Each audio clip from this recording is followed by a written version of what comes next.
las elecciones que se realizaron el 3 de mayo en Panamá, ganó la derecha. Ricardo Martinelli será el nuevo presidente.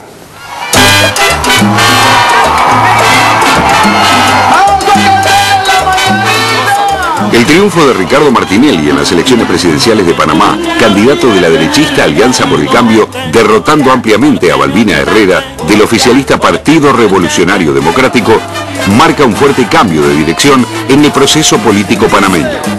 El PRD perdió, además, la alcaldía capitalina, considerada la principal plaza electoral del país. Es un honor y un placer el poder estar aquí con ustedes hoy en día y recibir de manos los magistrados del Tribunal Electoral, el claro mandato que nos ha dado el pueblo panameño. Martinelli es un poderoso empresario, dueño de una cadena de 35 supermercados con inversiones en la industria de alimentos, la banca y el comercio importador. Su figura está ampliamente aceptada por Estados Unidos, país con el que las clases dominantes panameñas tienen vínculos desde el siglo XIX. Luego de proclamarse independientes del gobierno español en 1821, los panameños se habían unido al sueño bolivariano de la Gran Colombia, pero esa integración no duraría mucho. En noviembre de 1903, Panamá proclamó su independencia de los demás países a instancias de Estados Unidos. Nacía la República de Panamá. Ese apoyo tenía un objetivo: concluir el proyecto de un canal interoceánico para unir el Atlántico y el Pacífico que los franceses habían dejado inconcluso. El instrumento para hacerlo fue el Tratado Hay-Bunó-Varilla, que otorgaba a Washington la administración permanente del futuro canal. La obra, de tecnología avanzada para la época, fue terminada en 1914. Desde entonces, los diferentes gobiernos panameños tuvieron una serie de roces diplomáticos con Estados Unidos. Aunque Panamá obtuvo el control del canal en 1999, esta vía fluvial, ruta privilegiada para el comercio entre Estados Unidos, Asia y América Latina, sigue siendo un punto estratégico en el mapa de la región, vigilado atentamente por todos los gobiernos estadounidenses. La incidencia de Estados Unidos en la política del país caribeño también tuvo que ver con el golpe que dieron en octubre de 1968 los militares panameños. Pero este hecho no estaba aislado del marco regional o internacional, que incluía por entonces la consolidación de la Revolución Cubana, los resultados adversos para Washington en Vietnam y los movimientos de liberación nacional en África. Fue el teniente coronel Omar Torrijos quien encabezó el triunvirato que derrocaría al presidente Arnulfo Arias Madrid. Con una nueva constitución que lo proclamó líder máximo de la revolución, asumió simultáneamente la presidencia del gobierno y la jefatura de la Guardia Nacional. En 1977, Torrijos firmó con el presidente estadounidense Jimmy Carter el tratado que concretaría la devolución a Panamá del canal 23 años más tarde. En 1978, Torrijos abandonó la presidencia pero continuó en las Fuerzas Armadas. La década del 80 estuvo dominada por la figura de Manuel Antonio Noriega, un personaje contradictorio que mantuvo vínculos con la CIA, pero a la vez se convirtió en un líder nacionalista que fue, además de comandante en jefe de la Guardia Nacional, el gobernante de facto del país. Su figura terminó irritando a Estados Unidos, que promovió una campaña en su contra, acusándolo, entre otras cosas, de narcotraficante. I will do what is necessary to protect the lives of American citizens, and we will not be intimidated by the bullying tactics, brutal though they may be, of the dictator Noriega. Good morning, Panama. Fue la antesala de la invasión a Panamá, concretada por tropas del Comando Sur el 20 de diciembre de 1989, con el propósito de deponer a Noriega. La invasión fue catalogada como la operación bélica más importante de Estados Unidos después de la Guerra de Vietnam. Murieron entre 3.000 y 4.000 civiles panameños y unos 24 soldados estadounidenses. Noriega fue capturado y hasta hoy continúa preso. En la década del 90 se restableció el orden constitucional y se sucedieron varios gobiernos de derecha. En 2004 triunfó Martín Torrijos hijo con el Partido Revolucionario Democrático. Su gestión se caracterizó por desarrollar una agenda internacional combinada con un plan de asistencia social y la lucha contra la corrupción. Sin embargo, Pese a sus logros macroeconómicos, el PRD no pudo asegurar su continuidad en el poder y el electorado apoyó a la derechista Alianza para el Cambio, que hizo una campaña eficaz, aprovechando los temas pendientes del oficialismo como seguridad y educación. Era el más favorito, por eso que la gente se fueron con él, buscando un cambio. Y eso es lo que tuvo el pueblo, un cambio nada más. Esperemos que sea así, ¿no? Que todo salga bien y haya más trabajo, para que todos podamos comer y vivir en paz. El significado de esta derrota para el proyecto de una América Latina independiente se hace evidente en la apreciación del Departamento de Estado, que celebró el triunfo de Martinelli, augurando una pronta firma del Tratado de Libre Comercio entre ambos países.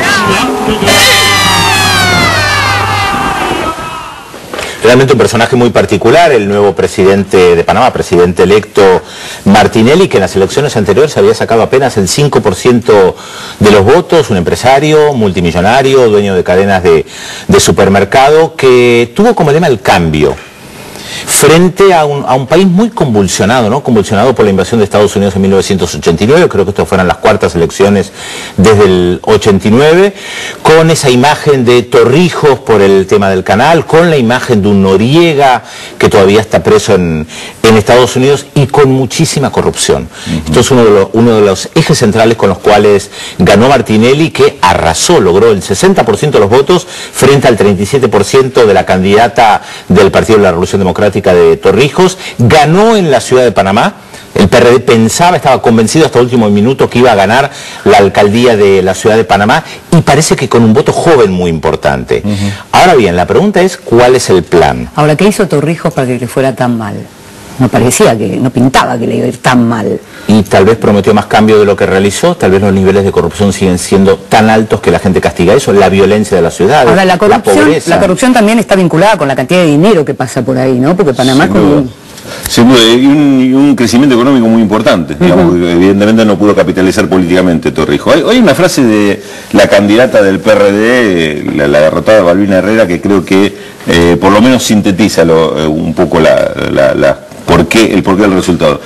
Dice, tuvimos crecimiento económico, pero el crecimiento económico no está llegando a las clases populares. Y evidentemente, más que la cifra de pobreza, que las cifras oficiales marcan un 28,6% de pobreza, una cifra que quizá para Latinoamérica no parece tan alta. A mí me parece que es más importante la cifra de pobreza extrema, 11,7%. Ahí sí, ese porcentaje me parece que es elevado, sobre todo porque está afectando a los sectores indígenas y zonas rurales. Estamos hablando además de una población chica, es una población de 3,5 millones de habitantes. Y con un canal que deja fortuna. Claro, bueno, pero ahí están los dos factores, me parece, que está generando un marco de desigualdad bastante importante, inclusive ahí sí, comparándolo con otros países de Latinoamérica, tiene un nivel de desigualdad muy grande. Es decir, un país que tiene ingresos muy importantes por una actividad, si se quiere, de servicios comercial, que no debe generar demasiado empleo, como es el tema del Canal de Panamá, que sigue siendo su principal recurso, y una población a la cual no está participando de esa... No derrama, puedo decir que no derrama. No derrama, evidentemente. Disculpame, Raúl, ¿ya quedaste este dato esta semana?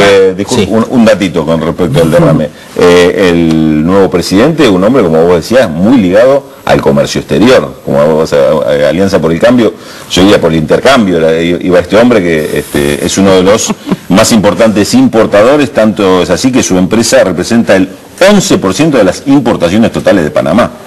Ah, conoce el negocio, digamos. Sí, lo conoce y le saca bastante provecho. Y no es un hombre nuevo en la política, ya no, claro, viene participando en campañas anteriores. Y tuvo funciones además públicas. Pero iba a decir que esta semana hablé con Miguel Antonio Bernal, un intelectual muy conocido en Panamá, que además fue candidato en realidad a la alcaldía de Panamá y no le fue para nada bien, pero él decía que Panamá es el país más desigual de América Latina. Yo no sé si el dato es cierto, porque cada vez que uno habla con alguien de un país, dice, nuestro país es el país más desigual. Claro, tenemos el raro privilegio. Bueno, el continente lo tiene, claro, es el más injusto. Y lo dicen por lo general los que están en la oposición, también es verdad. Pero más allá de si es el más desigual o no, o es el segundo o el quinto, está claro que un país que tiene las riquezas fabulosas que deja el canal, que estaba leyendo que los buques cruceros que pasan por el canal dejan más de $300.000 cada vez que pasan, porque hay que recordar, en el canal se paga peaje, en el canal de Panamá y en el canal de Suez, y lo que dejan son fortunas. que no derraman, insistimos. Claro. Si bien en términos de desarrollo humano hay algunas cifras interesantes en lo que tiene que ver con alfabetización, con educación y demás, es decir, es una sociedad alfabetizada, pero lo que decís vos en relación a la cuestión de las minorías indígenas es tal cual, son los que pagan el mayor costo, ¿no? Y fíjate vos con el tema del canal que frente a la crisis internacional uno supondría Panamá, un país muy ligado económicamente con Estados Unidos, debería estar entre los más perjudicados o los más afectados por la crisis. Sin embargo, pareciera ser hasta ahora que no es así. Primero, porque los recursos que obtiene del peaje en el canal de Panamá no se han visto resentidos. Más allá que el año pasado cayó un 12% el tráfico, han aumentado el peaje en un 11%, con lo cual prácticamente han compensado en cuanto a nivel de ingresos. Y la inversión más importante que tiene prevista en los próximos años Panamá, como cifra de inversión general, inversión global, en la inversión pública justamente en la ampliación del canal. Es que hay buques muy grandes que dejan mucho dinero que por ahora no pueden pasar porque son muy grandes. Pero que esperan que a partir del 2014 puedan hacerlo. Exactamente. Y dejen sus dineros. Y los que esperan turno, ¿no? Porque en el canal de Panamá se da esta particularidad que tienen que pedir turno para pasar porque... Ahora por internet lo resuelven rápido. ¿Sí? Sí.